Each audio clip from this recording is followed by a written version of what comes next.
Hey everyone, today's story is from Luke chapter 18. We've done a lot of stories from Luke this last few months. Last week we actually did Luke 18 verses 1 through 8, and tonight we're going to look at Luke 18 verses 9 through 17.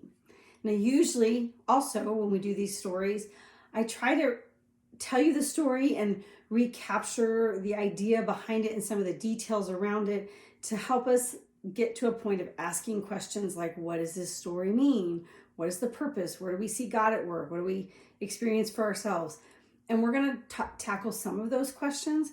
But interestingly enough, at the beginning of this section of stories, Luke tells us why he thinks Jesus is telling another story within a story. So I'm going to start there. And at Live Dinner Church, we have kind of this back and forth conversation. So I'm going to pretend that we're having a back and forth conversation and give you space when I ask some questions to think about answers. And if you're with other people, to discuss it. So here we go. Luke 18, starting with verse 9. And I'm using the Message version to paraphrase the story. Jesus told this next story to some who were complacently pleased with themselves over their moral performance, and they looked down their noses at the common people. So right there, Luke's like, here's why Jesus told this story. There were people that thought they were superior. And here's the story. 2 men went up to the temple to pray. One was a Pharisee and the other a taxman. The Pharisee posed and prayed like this: "Oh God, I thank you that I am not like other people. You know, the robbers and the crooks and the adulterers. And oh, heaven forbid, I would not want to be like that tax man over there. I fast twice a week and I give on all of my income." It's quite a prayer. Oh God, I'm so thankful I'm not like that person or those other people. And by the way, look what I do well. That's quite a prayer. Meanwhile, over in the corner, the tax man, slumped down in the shadows, his face in his hands, not even daring to look up, said, "God, give me mercy. Forgive me, because I am a sinner." That's it. That was his prayer. I'm sure Jesus loved pregnant pauses, so he let a few seconds pass and let that sink in. And then he said, "This tax man, not the other guy. He went home made right with God." If you walk around with your nose up in the air, you're going to end up flat on your face. But if you're content to be simply yourself, you will become more of yourself. Wow. So a couple of questions I want you to think about, and then I'm going to read you the second part of the story. What is your first impression of these 2 men? Just think about it. You think about the Pharisee, the religious leader, and you think about the man who collects taxes, who is obviously looked down upon. What is your first impressions of their characters in this story? And if you want to discuss it, you can pause right here. Then, who are the other people in that story for us today? So let me put it this way. Let's just pretend, okay? We're just pretending. Let's just pretend that you and I are going up to a prayer gathering, okay? And we are going to be in a posture of prayer. Remember, don't be worried here. We're just pretending. But let's pretend that you and I are that person. That you and I are the ones going, oh God, thank you. Thank you that I am not like that other person or those other people or that other group. Thank you. And by the way, have you noticed all the good things I've been doing lately? Now remember, we're just pretending. But if we were just pretending, if that were the case, ever, who would the other people be?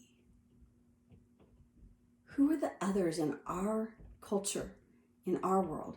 You see, we have to remember that Jesus knew how to pick characters that spoke to his audience.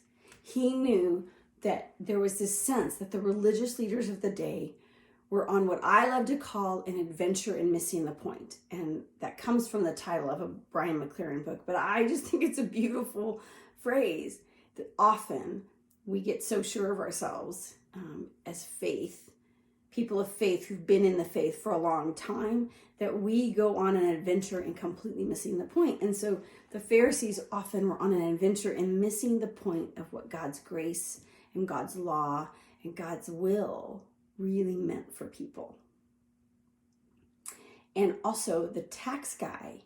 See, we wouldn't go, oh, the tax guy, he's the worst of the worst. Like, I just don't think that we would have that opinion about the tax guy. But we may not love paying our taxes, but we just don't have them on, like, the person that collects taxes is not the worst sinner we can ever think of. And so he picks the tax guy because the tax collectors had a double whammy against them. A, they were serving the Roman Empire by collecting taxes that the Jewish people did not believe they should have to pay. Okay? So they didn't want to pay. And their fellow countrymen, the tax collectors, were doing the bidding of the Roman Empire. Strike one. Strike two is that they were always taking more. They would overtax people so that once they handed off to the government, they could add a little to their pocket. And so they often became wealthy off of the backs of people that they overtaxed. So they were the worst. So back to my original question. We're just pretending, but we're pretending that you or I, that we are the ones in the church going, oh God, thank you that I am not like those other people. Who are the other people that come to mind? Take a couple minutes and think about that. There might be other people for you personally that you're just constantly like really glad that you're not them. You're just glad. And maybe the attitude of prayer would be such that you're not a mess up like they're a mess up.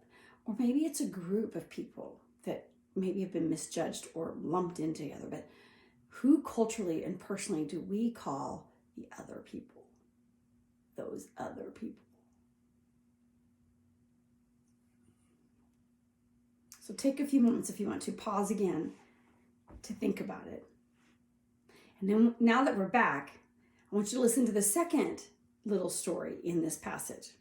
Okay, so we don't know that this happened right after, okay? The stories of the Gospels and the stories that are compiled by Jesus' friends and the biographers who knew Jesus' story or who collected the stories about him, they tried to sometimes put them in order, and sometimes it's where they fell. So we don't know if this happened the same day, the next week, in 6 months. We just know that Luke chose to tell it here. And so listen to these words right after the story of the Pharisee and the tax man in the temple. So now people brought babies to Jesus, hoping that he might touch them, hoping that this hand that had touched others and healed them could do something powerful and miraculous for their child. And when the disciples saw this happening, they shooed them off. It's almost as if they said, hey, this guy, he's busy. We're actually really busy trying to figure out how to overthrow the Roman Empire or how to, get him launched into a world tour so that people will see how great he is. And he does not have time for these little ones. So you all just need to go away and stop wasting his time, okay? And so they're like, shoo, shoo, shoo. And Jesus goes, whoa, whoa, wait a second. And he called them back. And I can just imagine him putting his arms around a couple of little kids that are nearby. And he looks at them, the people around, he looks down at the little kids, and then he says, these little children, leave them alone. Don't you ever get between them and me. These children are the kingdom's pride and joy. Mark this. Unless you accept God's kingdom in the simplicity of a child, you'll never get in. So once again, he's saying, whoa, whoa, whoa, different priorities here. And let me explain a little bit about the kingdom of God. We hear that. And if you were just sitting at work in the lunchroom or at lunch with some coworkers and you just started talking, did you know that in the kingdom of God, they'd be like, whoa, what? Kingdom of what? I'm sorry, what's that? Or at school, you're with friends at school and you start talking about the kingdom of God. They're like, dude, there's a kingdom of God. So that's something that maybe people hear in churches a lot, but I don't know that it's a phrase that people understand outside. And so let's just really talk about what the kingdom of God is, okay? So the kingdom of God, and one of the ways to talk about it is what it's not. The kingdom of God is not heaven, okay? So it's not like the only place to call that is like, oh, kingdom of God means when we die and go to heaven. That's not what the kingdom of God means. The kingdom of God is not any one season in history. The kingdom of God, just in case you're wondering, is not the United States. We are not. We are not the kingdom of God. Christians today in the world, we are not the kingdom of God. Okay, it's not that.